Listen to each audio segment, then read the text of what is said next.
السلام عليكم ورحمة الله وبركاته. الحمد لله نحمده ونستعينه ونستغفره ونؤمن به ونتوكل عليه ونعوذ بالله من شرور أنفسنا من يهدي الله فلا مضل له ومن يضلل فلا هادي له ونشهد أن لا إله إلا الله وحده لا شريك له ونشهد أن سيدنا ومولانا محمدا عبده ورسوله أرسل الله بالحق بشيرا ونذيرا ودعا إلى الله بإذنه وسراجا منيرا. صلى الله تعالى على خير خلقه محمد وآله وصحبه وأزواجه وذرياته وأهل بيته وبارك وسلم تسليما كثيرا كثيرا. أما بعد، قال الله سبحانه وتعالى: وإلهكم إله واحد لا إله إلا هو الرحمن الرحيم. وقال الله سبحانه وتعالى: لله ما في السماوات وما في الأرض وما بينهما وما تحت الثرى. صدق اللہ العظیم. میرے پیارے بزرگوں، عزیزوں، دینی اور ایمانی بھائیوں، اللہ تعالیٰ کا فضل ہے اور کرم ہے کہ اس پاکزاد نے ہمیں جمعے کے دن عطا فرمایا. یہ جمعے کا دن جتنا ہی بابرکت ہے اتنا ہی ایک ہیبت ناک بھی ہے. اس دن کے سے تمام مخلوق ڈرتے ہیں، تمام جنات، تمام انسان، تمام چرند پرند درند سب ڈرتے ہیں. وہ اس لیے ڈرتے ہیں کیونکہ یہ وہ دن ہے جس میں قیامت و قائم ہونا ہے. اور یہ دن اہل ایمان کے لیے رحمت کا دن، دعا قبولیت کا دن، نماز کی قبولیت کا دن بن جاتا ہے. میرے بزرگوں، ایک بات کو یہ اچھی طرح مان لیجئے، یقین کر لیجئے، دل کی گہرائی میں بٹھا لیجئے کہ اس سنسار کا مالک صرف اور صرف اللہ ہے. صرف اور صرف اللہ ہے. زمین بھی اس کی وحدانیت کی گواہی دیتی ہے اور آسمان بھی اس کی وحدانیت کی گواہی دے رہا ہے. چرند پرند درند سب اس کی وحدانیت کی، اس کی الوہیت کی، اس کی مالکیت کی، اس کی حاکمیت کی گواہی دے رہے ہیں. سب کہہ رہے ہیں کہ اللہ ایک ہے، مالک ایک ہے، حاکم ایک ہے، اس کے سوا کوئی شریک نہیں ہے، اس کے ساتھ کوئی شریک نہیں، اس کا کوئی وسیع نہیں اور اس کا کوئی شریک نہیں ہے. اللہ نے فرمایا: للہ ما فی السماوات وما فی الارض. جو کچھ تم زمین اور آسمان میں دیکھ رہے ہو، جو ان کے درمیان دیکھ، سب اور سب اللہ کا ہے. سب اور سب اللہ کا ہے. یہ ایمان ہے. اس کو ماننے والا دنیا میں بھی کامیاب ہوگا اور آخرت میں بھی انشاءاللہ کامیاب ہوگا. لیکن جس کے دل میں اس کا ایمان نہیں ہے، جو اللہ کے ساتھ دوسرے کو شریک کرتا ہے، دوسرے کو خدا مانتا ہے اور وہ دوسرے کی پرستش کرتا ہے، اللہ کے بھی سر جھکاتا ہے اور حکمرانوں کے بھی آگے سر جھکاتا ہے، قبروں کے آگے سر جھکاتا ہے، تو وہ گمراہ آدمی ہوتا ہے. وہ حقیقت سے دور ہوتا ہے. وہ چاہتا ہے، وہ سمجھتا ہے کہ اللہ کے ساتھ کوئی شریک ہے، اللہ کے ساتھ کوئی شریک ہے. اس کے دماغ میں یہ بات آیا کہ آخر ایک ملک کو چلانے والا پردھان منتری کے اتنے شورا ہوتے ہیں، اتنی بڑی جماعت ہوتی ہے، لوگ ضلع کا ضلع سنبھالتے ہیں، رات کا رات سنبھالتے ہیں، آخر کیسے اللہ ایک اللہ ہو پوری دنیا کو سنبھالتا ہے؟ یہ اس کے اندر شیطانی خیالات ہوتے ہیں. اللہ کیا کہتا ہے: للہ ما فی السماوات وما فی الارض. جو کچھ ہے وہ اللہ کا ہے، چاہے زمین میں ہو، چاہے آسمان میں ہو، چاہے آسمان کی بلندیوں میں ہو، چاہے زمین کی تہوں میں ہو، تو کچھ بھی ہے تو اللہ کا ہے، اس کے ساتھ کوئی شریک نہیں ہے. یہ ایمان ہے. اسی کی بنیاد پر اللہ تعالیٰ نے کامیابی عطا فرمائی ہے. الذین یؤمنون بالغیب ویقیمون الصلاۃ ومما رزقناہم ينفقون. جو لوگ اللہ پر ایمان لائے، جو لوگ آخرت پر ایمان لائے، جنہوں نے نماز کو قائم کیا، جنہوں نے زکوٰۃ دیا، اور جنہوں نے والذین یؤمنون بما انزل الیک وما انزل من قبلک وبالآخرۃ هم یوقنون. اور جو آپ پر جو قرآن اتارا گیا ہے، جو اس پر ایمان لاتے ہیں، اور جو تورات پر، انجیل پر، زبور پر اور تمام صحیفوں پر ایمان لاتے ہیں، اور جو آخرت پر ایمان لاتے ہیں، اولئک علی ھدی من ربہم واولئک هم المفلحون. یہ وہ لوگ ہیں جس جو اللہ کی طرف سے راہ راست پر ہیں. یہ وہ لوگ ہیں جو اللہ کی طرف سے کامیاب ہیں. اللہ نے ان کو کامیابی ٹائٹل پکڑا دی. بس شرط کیا ہے؟ اللہ پر ایمان لاؤ، رسول پر ایمان لاؤ، فرشتوں پر ایمان لاؤ، آخر دن پر ایمان لاؤ، تقدیر پر ایمان لاؤ. ہر تقدیر چاہے اچھی ہو چاہے بری، سب اللہ کی طرف سے، اس پہ ایمان لاؤ. اللہ کہہ رہا ہے اولئک هم المفلحون. یہ لوگ کامیاب ہیں. لیکن جو لوگ کفر اختیار کرتے ہیں، جو لوگ ہٹ دھرمی کرتے ہیں، جو لوگ ہدایت کی دعوت کے بعد بھی وہ مانتے نہیں، ان الذین کفروا سواء علیہم انذرتہم ام لم تنذرہم لا یؤمنون. جو لوگ ایمان نہیں لائے، جو کفر اختیار کرتے ہیں، ان کے لیے برابر ہے، آپ کو ڈرائے چلا ڈرے ایمان نہیں لائیں گے، ان کی سزا کیا ہوگی دنیا میں؟ ختم اللہ علی قلوبہم وعلی سمعہم وعلی ابصارہم غشاوۃ ولہم عذاب عظیم۔ اللہ تعالیٰ نے دنیا میں ان کے دلوں میں مہر لگا دی ہے، ہدایت کی روشنی نہیں دے سکتے، ان کے دل تاریک، ان کے بدن تاریک، ان کی نگاہیں تاریک، ان کی سوچ محدود ہو چکی ہے۔ جس طرح دنیا میں انسان کی زندگی محدود ہے، اس سے ان کی سوچ محدود ہے اور ان کے لیے دردناک عذاب ہے۔ تو یہ قرآن للکار رہا ہے، قرآن کہہ رہا ہے ایمان لاؤ گے، اگر تمہیں کامیابی چاہیے تو یہ شرطیں ہیں، اللہ کے ساتھ کسی کو شریک نہ کرو تو تم کامیاب ہوگے۔ اگر اللہ کے ساتھ کسی کو شریک کرو گے تو دنیا میں ہم تمہیں تباہ کریں گے، ذلیل کریں گے، اور آخر میں تمہیں عذاب طے ہے۔ تو یہ اللہ قرآن کہہ رہا ہے، کھلم کھلا اللہ کا قرآن بتا رہا ہے۔ اب اللہ تعالیٰ نے انسان، اب بہت سے لوگ سوال یہ کرتے ہیں کہ اگر اللہ تعالیٰ چاہتا تو ہمیں مسلمانی بناتا، اہل ایمانی بناتا، ہمیں اللہ نے کیوں کافر بنایا، کیوں ہمیں مشرک بنایا؟ تو یہ ان کے اوپر شیطانی خیالات ہوتے ہیں۔ اللہ تعالیٰ نے انسان کو بنایا، اللہ تعالیٰ نے تمام مخلوق میں اشرف مخلوقات جو رکھی وہ انسان کو رکھی ہے، وہ کس نے رکھی ہے؟ اس کو اللہ نے عقل دیا، اللہ نے اس کو دل دیا، اللہ نے اس کو سوچنے کی سمجھنے کی صلاحیت دی، اللہ نے اس کو بولنے کا صلاحیت دی، غور فکر کرنے کی صلاحیت دی اللہ تعالیٰ نے۔ کسی پر جبرن دین مسلط نہیں کیا جا سکتا، لا اکراہ فی الدین، کوئی دین کو زبردستی نہیں ہے، اگر کوئی دین میں نہ آ رہا تو نہ آئے، لیکن یہ کہ تلوار کی نوک پر دین کو مسلط کریں گے، یہ اسلام میں ہرگز ناجائز قرار دیا ہے۔ اس لیے اللہ تعالیٰ نے انسان کو عقل دی، اللہ نے فہم دیا، علم دیا، اللہ نے علم دیا۔ اس کے بعد اللہ نے فرمایا فمن شاء فلیؤمن ومن شاء فلیکفر، جو چاہے ایمان اختیار کر لے، جو چاہے کفر اختیار کر دے، انا اعتدنا للظالمین نارا، لیکن یاد رکھو کہ ظالموں کے لیے جیسی والی جہنم میں کچھ نہیں آخرت میں، یہ اللہ نے صاف صاف کر دیا۔ تو میرے بزرگوں، اللہ تک پہنچنے کے لیے جو راستہ ہے، جو ذریعہ ہے، وہ صرف اور صرف محمد صلی اللہ علیہ وسلم کا طریقہ ہے، اس کے علاوہ کوئی بھی طریقہ اللہ تک نہیں پہنچا سکتا۔ یہ ہر انسان جان لے کہ کوئی بھی طریقہ اللہ تک نہیں پہنچا سکتا سوائے محمد صلی اللہ علیہ وسلم کے۔ اللہ تعالیٰ نے فرمایا لقد كان لكم في رسول الله أسوة حسنة لمن كان يرجو الله واليوم الآخر وذكر الله كثيرا، کہ جو لوگ اللہ پہ ایمان لاتے ہیں، جو لوگ آخرت پہ ایمان لاتے ہیں، جو لوگ قیامت پہ ایمان لاتے ہیں، ان کو یاد رکھنا چاہیے محمد صلی اللہ علیہ وسلم بہترین قائد ہیں، بہترین آئیڈیل ہیں، بہترین نمونہ ہیں، بہترین لیڈر ہیں۔ یہ قرآن خود بتا رہا ہے۔ جیسے نبی صلی اللہ علیہ وسلم کے طریقے پہ اللہ نے تمام کے تمام انسان کی کامیابی رکھی ہے، اور اس کے بعد کوئی دوسرے کا طریقہ اختیار کرو گے، کسی اولیاء کا گریبان پکڑو گے، کسی صوفی کا دامن پکڑو گے، اللہ نے اس میں کامیابی نہیں رکھی ہے۔ وہ اولیاء بھی نبی کی زندگی محتاج، ہم بھی نبی کی زندگی محتاج ہیں۔ اگر اس اولیاء کے اندر، اس صوفی کے اندر نبی کی زندگی پائی جا رہی ہے تو ہم اسے اپنا قائد مانیں گے، اگر نہیں پائی جا رہی ہے تو محمد صلی اللہ علیہ وسلم سے بڑا کوئی ہمارا قائد نہیں ہو سکتا دنیا میں۔ یہ قرآن ہم سے خطاب کر رہا ہے۔ اللہ تعالیٰ نے ہمیں دین حق عطا فرمایا۔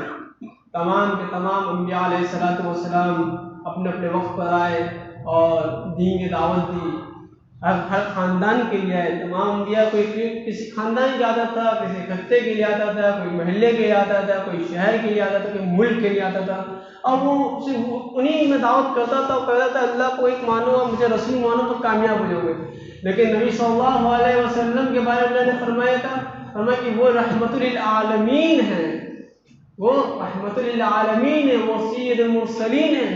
ان کی جو دین ہے، ان کا دین تمام عالم کے لیے، تمام عالم بسنے والے یا قیامت تک آنے والے ایک ایک انسان کے لیے اللہ نے ان کے دین کو محبوب کیا۔ اللہ نے فرمایا اکملت لکم دینکم واتممت علیکم نعمت اللہ رضیہ، کہ ہم نے تمہارے دین کو آج مکمل کر دیا، اور تمہارے لیے جو ہم نے پسند کیا وہ دین اسلام ہے، وہ دین اسلام۔ اللہ تعالیٰ دین اسلام سے راضی ہے، یہ اللہ کا قرآن کو کہہ رہا ہے۔ اللہ کہہ رہا ہے ان الدین عند اللہ الاسلام، اللہ کا جو دین ہے جو غالب آنے اور صرف اسلام ہے، اس کے علاوہ کوئی دین، کوئی مذہب کامیاب نہیں ہوگا۔ یہ جتنے مذہب دکھ رہے دور حاضر میں دنیا میں اور پوری دنیا کے مذہب دکھ رہے، یہ ایک محدود تک ہے، ایک یہ محدود پیمانے تک کے ان کے مذہب ہے۔ باقی جو دین ہے اسلام ہے، اسلام پوری دنیا کے لیے آیا ہے۔ اس لیے اللہ تعالیٰ نے ہمیں آپ کو ذمہ داری دی ہے کہ ہم اور آپ اسی دین کو لے کے آگے چلیں، اسی دین کو لے کر ہم آگے چلیں گے تو اللہ تعالیٰ ہمیں بھی کامیاب کرے گا، اور جو اگر ہمارے ذریعے کوئی دین میں آ گیا تو سمجھ لو ہمارے اتنا کافی ہے۔ ہمارے لیے اتنا کافی ہے۔ اگر کوئی بھی شخص ہماری دعوت کے ذریعے نمازی بنتا ہے تو اس کی ہر نماز کا ثواب ہمیں ملے گا۔ کوئی بھی شخص اگر ہمارے پڑھانے کے ذریعے قرآن پڑھتا ہے تو قیامت تک نہیں، موت تک اگر زندہ رہا، اگر میں مر گیا وہ زندہ ہے تو جب تک وہ پڑھتا رہے گا مجھے ثواب ملتا رہے گا۔ یہ نظام بنایا ہے۔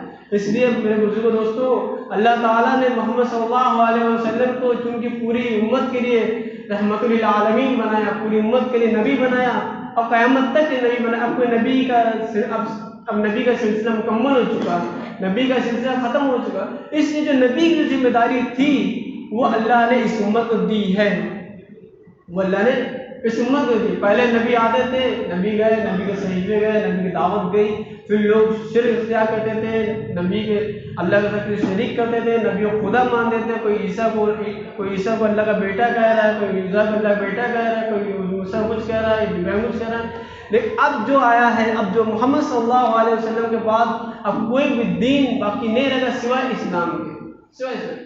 اس لیے نبی صلی اللہ علیہ وسلم کے ماننے والوں پر یہ فرض ہے کہ اس دین کو آگے تک پہنچائیں، اس دین کو آگے تک پہنچائیں۔ یہ ان کی ذمہ داری ہے، ان کا فرض، جیسے نماز فرض، روزہ فرض، تلاوت فرض، جس طرح یہ فرائض ہیں اس طرح ہمارے پر یہ فرض دین کا کام کرے۔ اللہ تعالیٰ نے فرمایا کنتم خیر امۃ اخرجت للناس تأمرون بالمعروف وتنہون عن المنکر وتؤمنون باللہ، کہ تم بہترین امت ہو، تم بہترین امت ہو، تم لوگوں کی نفع کے لیے نکالے گئے ہو۔ اب کسی کی تعریف کرو بس ظاہر سی بات ہے اس کے پیچھے کوئی نہ کام چھپا رہتا ہے، اس کیوں نکالے گئے ہو، کیوں تم میری امت تأمرون بالمعروف وتنہون عن المنکر، کہ تم بہتر، تم اچھائی کی دعوت دیتی ہو، اچھا تو لوگ بلاتی ہو اور برائی اور بری باتوں سے روکتی ہو، بری باتوں سے اس کو منع کرتی ہو، وتؤمنون باللہ، اور اللہ پر ایمان لاتے ہو، اللہ پر ایمان لاتے ہو۔ تو یہ اچھی باتوں کا دعوت دینا اور بری باتوں سے روکنا صرف انبیاء علیہ السلام کا کام تھا، صرف انبیاء علیہ السلام کا کام تھا۔ جب موسیٰ علیہ السلام جب فرعون مدین سے لوٹے مصر میں، جب مصر میں تھے تو جب وہ محل جا رہے تھے تو راستے میں دو آدمی کو جھگڑتے ہوئے دیکھا، دو آدمی کو جھگڑتے ہوئے دیکھا تو موسیٰ علیہ السلام نے جو مظلوم تھا اس کا ساتھ دیا، جو ظالم تھا اس کے چپاٹ مار دی۔ اب یہ مقدمہ فرعون کے دربار میں پہنچا، مقدمہ فرعون کے دربار میں پہنچا تو فرعون سمجھ گیا تھا ہاں وہ نبی آ گیا جس کے لیے پیشن گوئی کی تھی، فرعون اس شخص کے ذریعے تیری حکومت تباہ ہو جائے گی۔ فرعون سمجھ جانتے تھے اچھی باتوں کو حکم دینا، بری باتوں کو صرف اور صرف انبیاء علیہ السلام کا ہی کام تھا۔ اس لیے میرے محترم دوستوں، ہمیں بھی یہ کام کرنا ہے، ہمیں بھی اپنے بھائیوں تک نماز کی دعوت پہنچانی ہے۔ آج مسجدیں ماشاء اللہ بہت اچھی ہیں، بہت لوگ دل کھول کے پیسہ خرچ کرتے ہیں اخلاص کے ساتھ اور محبت کے ساتھ، مسجد سے تعلقات کے ساتھ، لیکن ہماری مسجدیں محروم کیوں ہو رہی ہیں؟ ہماری مسجدیں محروم کیوں ہو رہی ہیں؟ ہم پیسہ لگا رہے ہیں، اے سی نظام ہے، پنکھے کا ہے، لائٹ کا ہے، اچھا نظام ماشاء اللہ ہے، جاڑا عرب سے کمبل، تب بھی مسجد محروم کیوں ہو رہی ہے؟ کیوں؟ کیونکہ دل میں محبت نہیں ہے، دل میں اخلاص نہیں ہے، دل میں اللہ کی وحدانیت کی آبادی نہیں ہے۔ جس دن یہ دل اللہ تعالیٰ کی محبت سے بھر جائے گا اس دن میں اللہ یہ قسم کھا کہہ رہا ہوں ایک بھی انسان کی جگہ تک باقی نہیں رہے گی جگہ۔ اب یہ دل بھرے کیسے؟ یہ دل اللہ کی محبت سے خالی ہو چکا۔ آج آپ دیکھ رہے ہیں پوری دنیا میں مسلمانوں کو ہزاروں بیانات ہوتے ہیں، ہزاروں علماء آ کے اللہ اور رسول کی بات کرتے ہیں، اسلام معاشرہ کرتے ہیں، سیرت بیان کرتے ہیں، لیکن مسلمان کو گویا کہ کچھ سمجھ میں نہیں آتا ہے۔ آج مسلمانوں کی تباہی بڑھتی چلی، اس لیے بڑھتی ہے کہ ہم کٹ چکے ہیں، ہم اللہ سے کٹ چکے ہیں، ہم قرآن سے کٹ چکے ہیں، ہم نبی کی زندگی سے کٹ چکے ہیں، ہم نے دوسرے کو اپنا کلچر بنا لیا، ہم نے مغربی معاشرے کو اپنا کلچر مان لیا۔ مغربی معاشرہ ایک گھناؤنا معاشرہ ہے، وہ بدکاری معاشرہ ہے۔ اسلام کہتا ہے عورتوں کو پردے پردے، مغربی معاشرہ کہتا ہے نہیں عورتیں کھلی رہیں گی تو جاب ملے گی ورنہ نہیں ملے گی۔ یہ گھناؤنا معاشرہ ہے، یہ مٹنے والا معاشرہ ہے۔ اس لیے اسلام کے معاشرے کو کسی اور معاشرے کو ترجیح نہیں دی جا سکتی۔ اس لیے اسلام کا جو نظام ہے، اسلام کا جو قانون ہے، جو اس کو فالو کرے گا، چاہے وہ مشرک ہو، مومن ہو، چاہے ایمان والا، چاہے کوئی بھی ہو، اللہ اسے عزت دے گا، اللہ اسے عزت دے گا۔ آج صورتحال مسلمانوں کی ایسی ہو چکی پتہ نہیں چل رہا ہے کہ کون کیا ہے، کون کیا ہے، اس لیے کہ ہم نے نبی کا طریقہ چھوڑ دیا، اس لیے کہ ہم اللہ کے نظام کو چھوڑ دیں۔ اسی بنیاد پر آپ پوری دنیا میں آپ پوری دنیا میں مسلمان ذلیل ہو رہے ہیں، پوری دنیا میں مسلمان ذلیل ہو رہے ہیں، لوگ ٹھوکریں کھا رہے ہیں. آپ دیکھ ہی رہے ہوں گے ڈیلی نیوز میں آ رہا کم اس ملک میں کتنے فسادات مسلمانوں کے نام پہ ہو چکے ہیں، اور پوری دنیا میں کتنے فسادات ہو رہے ہیں. یہ اس لیے ہو رہے ہیں کہ ہمارا دل آباد نہیں اللہ کی الوہیت سے، ہمارا دل آباد نہیں نبی کی محبت سے. جس دن اللہ کے نبی کی محبت سے ہمارے دل آباد ہو جائیں گے، جس دن اللہ کا گھر بھرنا شروع ہو جائے گا، جس دن اللہ کے گھروں میں جگہ تک نہیں رہے گی نماز پڑھنے کی، رکوع کرنے کی، سجدہ کرنے کی، اس دن ہمارے گھر میں رحمتوں کا نزول ہوگا، برکتوں کا نزول ہوگا. اگر ہم نے اللہ سے رشتہ توڑ دیا تو اللہ کی قسم تمہیں کوئی بچا نہیں سکتا، دنیا میں کوئی تمہیں بچا نہیں سکتا، اللہ کے سوا تمہیں کوئی دنیا بچا نہیں سکتا. تم ذلیل ہو جاؤ گے، تم حقیر ہو جاؤ گے، لیکن اللہ کے سوا تمہیں بچا نہیں سکتا. تم کہتے ہو کہ ہمارے پاس 58 ملک ہے، کیا کر لیا 58 ملکوں نے؟ کوئی نہیں کر پا رہا، سب اسرائیل سے جوتیاں صاف کر رہے ہیں. اسی لیے کہہ رہے ہیں کہ ان کے پاس ایمان نہیں ہے، اس لیے کہ ان کے پاس ایمان نہیں. اگر ان کا ایمان ہوتا تو آج یہ مسئلہ مسجد اقصی نہ ہوتا، آج فلسطین کا مسئلہ نہ ہوتا، آج ہندوستان میں مسلمان ذلیل نہ ہوتے. یہ اس لیے ہو رہا ہے کیونکہ ہم نے اللہ کو چھوڑ دیا، نبی کو چھوڑ دیا، قرآن کو چھوڑ دیا. قرآن تو ڈنگے کی چوٹ پہ کہتا ہے جو نبی کے ساتھ آئے گا وہ کامیاب ہوگا، جو نبی کا ساتھ آئے گا، جو نبی کی جماعت میں شریک ہوگا وہ کامیاب ہوگا. اور ناکام ہونے جمع صرف شیطانوں کی ہے، ابلیسوں کی ہے. اس لیے میرے محترم بزرگ دوستوں، ہم صرف آپ سے گزارش کر سکتے ہیں، دامن پھیلا سکتے ہیں، ہاتھ پھیلا سکتے ہیں کہ اس گھر کو آباد رکھیے، اس گھر کو آباد رکھیے. مسجد کو آباد کرنا بستی والوں کی ذمہ داری ہے. اس مسجد میں نکاح کا عمل کیا جائے. آج مسلمانوں نے نکاح میرج ہال میں ہو رہے ہیں. افسوس کی بات ہے کہ ہم مسجد نبوی کے اپنے ٹاٹے بنانا چاہ رہے ہیں. مسجد نبوی میں مجرموں والا کے باندھا جاتا تھا تاکہ دیکھو اللہ کے نبی کیا کام کرتے ہیں، دیکھو نماز کس طرح پڑھی جاتی، دیکھو کتاب کس طرح کی. ہم مسلمانوں کے سارے کام نماز سے چھوڑ کر باقی باہر ہو رہا ہے. یہ ایک ہلاکت ہے مسلمانوں کی، ایک ہلاکت ہے مسلمانوں کی. ہم نے مسجد ویران کیا. لوگ کہتے ہیں حکومت نے مسجد توڑ دی، میں کہتا ہوں حکومت نہیں توڑی، ہم نے ان کو آفر کیا بھائی تم مسجد توڑو. ہم نے کیوں ان کو ویران کیا، ہم نے کیوں ان کو چھوڑا؟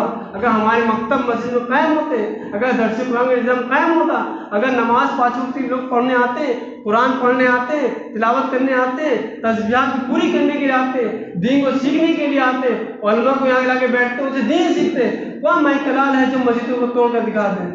خالی گھر میں جنہ بھی قبضہ کر لیتا ہے بھائی، خالی گھر میں جنہ قبضہ کرتے نہیں کرتا ہے، تو خالی مسجدوں میں کوئی باہر کوئی قبضہ کر لے گا، کوئی باڑہ بنا دے گا، کوئی بھینسوں باڑہ بنا دے گا، کچھ بنا دے گا. اس لیے مجھے مسلمانوں کو سب سے بڑا جرم ہے کہ انہوں نے مسجدوں کو ویران کیا.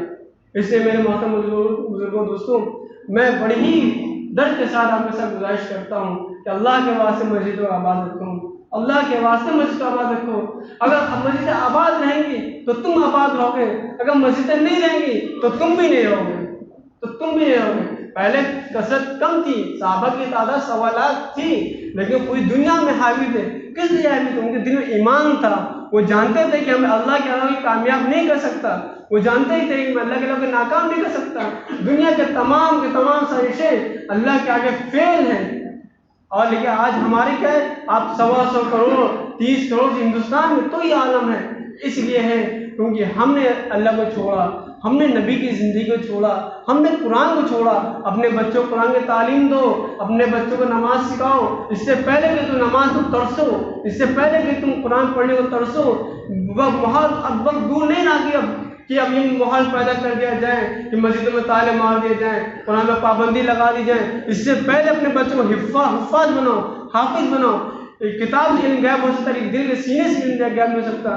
اس لیے میرے محترم دوستوں، اس پر زیادہ توجہ دینے کی ضرورت ہے. اور مسجد کی آبادی کی محنت کرنی ہے، جہاں پہ مشورہ ہوتا ہے، گشت ہوتا ہے، اس میں محنت کرنی ہے، لوگوں کو جوڑنا ہے، اسلام کی بات کرنا ہے، نماز کی دعوت دینی. اپنے بچوں کے سینوں میں قرآن کی روشنی کو اتارنا ہے. اگر ہمارے بچوں کے سینوں میں قرآن ہوگا تو ہمارا بڑھاپا اچھے سے کٹے گا.